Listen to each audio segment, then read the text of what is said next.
La parte más importante del curso es la que ustedes están viendo a continuación. Es decir, entender las geometrías de inclinación del sondaje junto también con las propias geometrías de cada posible plano inclinado. Eso es lo más importante. Eso lo ven aquí, pero lo voy a explicar en otros gráficos también. Entonces, lo que sí deben entender es que como mínimo, como ven acá al frente, hay una línea eje de ese testigo, de ese núcleo. Si ustedes recuerdan, al principio vimos una línea de bajada, una línea marcada en los sondajes, ¿ya? Esa línea de bajada indica la profundidad, ¿ok? Esa profundidad, como ustedes ven aquí, fíjense, está dada vectorialmente por lo que le llaman el core axis o el eje del testigo o del núcleo, el CA, core axis, que penetra, ¿no? Según un centro de gravedad a ese testigo, ¿ya? Y penetra y va hacia abajo, hacia el downhole. Es decir, en esa dirección, en este vector flecha que ustedes ven hacia la izquierda abajo, pues ustedes tienen el eje de la perforación, en qué sentido se realizó. Esa línea, de alguna u otra manera, nos indica realmente cómo está, cómo estuvo la orientación del sondaje. Es decir, esa línea del core axis, como ya les había dicho, tiene un azimuth y tiene un dip, por si acaso. Es lo primero que ustedes deben conocer. Pero, claro está, hay que ser bastante francos. Si ustedes se dan cuenta, este eje del core axis es simplemente una línea en general, es un eje. No nos dice exactamente qué tan rotado estuvo el testigo en una dirección horaria o antihoraria al momento de que se extrajo el mismo. Cuando uno extrae el testigo, obviamente yo puedo girar el testigo de un lado a otro. Va a tener un giro, una posición entre 0 y 360 grados que va a ser particular del momento de su extracción.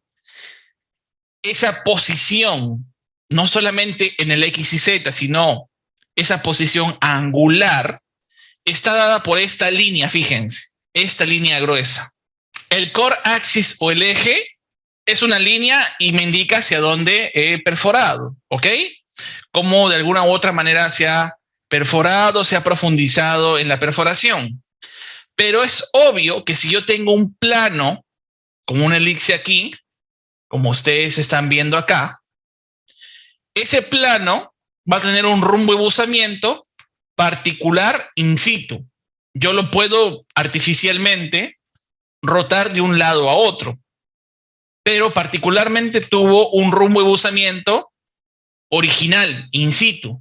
Entonces yo como mínimo necesito una línea de referencia con respecto a ese plano. Esa línea de referencia, de manera muy general por ahora, vendría a ser esta línea gruesa negra, la que dice, por ejemplo, bottom of hole line.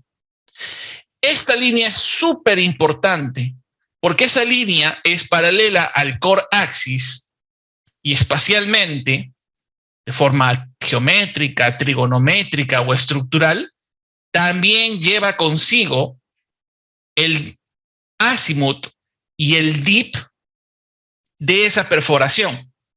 Creo que eso no es difícil de entender. Esa línea es espacialmente paralela al core axis, al eje del núcleo o del testigo. Por lo tanto, también tiene su propio, ¿no? Similar, igual, azimuth y dip. Pero esta línea no es mero capricho, que yo lo coloque por aquí, la colocan con un plumón normalmente, ¿no? Con una especie de lapicero grueso permanente. No es un capricho, porque esa línea que está aquí pudo también estar, por ejemplo, aquí, a lo largo de esta línea punteada, por ejemplo, acá. O pudo estar poco antes, dependiendo cómo se haya extraído ese testigo según su posición in situ. Esa posición in situ también nos da a nosotros información sobre cómo fue in situ esa orientación de este plano. Por eso esta línea es súper, súper importante. Y cuando ustedes ven líneas gruesas con una flecha hacia abajo, aparte de que nos indica el core axis o el eje del núcleo del testigo, nos indica en qué posición exacta, según el giro de 0 a 360 grados, en qué posición exacta fue extraída ese pedazo de roca, ese núcleo, ese testigo. Ya vamos a entrar en unos momentos al tema del ángulo alfa y beta, pero esa es la base de lo que ustedes deben entender aquí. Eso, por supuesto, lo vamos a entender mucho mejor poco después con el cálculo estereográfico. Muchas veces lo que sucede es que no tenemos conceptualizado esto en la cabeza y después se nos hace un mundo entenderlo o en la estereografía o en programas más avanzados. Entonces, ¿a qué vamos a ir? Vamos a ver. Déjenme encontrar esto. Volvemos a este gráfico anterior. A la izquierda, ustedes tienen el testigo. Ese testigo puede tener un plano beige claro, como una elipse aquí, esa intersección, como dice acá. Ese plano puede tener esa orientación, pero ustedes saben que ese plano puede ser un plano de beta, de betilla, de falla, de diaclasa, de lo que fuese. Es decir, aquí es un ejemplo, pero en la realidad puede tener cualquier orientación, más inclinada, menos inclinada o perpendicular al eje del núcleo o del testigo, por ejemplo. Puede tener cualquier orientación. En este caso lo vamos a ver así. Entonces, aquí hay que saber un par de cosas súper fundamentales para que no se equivoquen bajo ninguna circunstancia. Entonces, ustedes tienen el testigo. Bien, vemos que en este caso, ese plano está inclinado hacia la izquierda, hacia acá, hacia este lado, hacia la izquierda, hacia nosotros. Pero eso puede variar, porque alguien me puede decir, ¿sabes qué, Luis?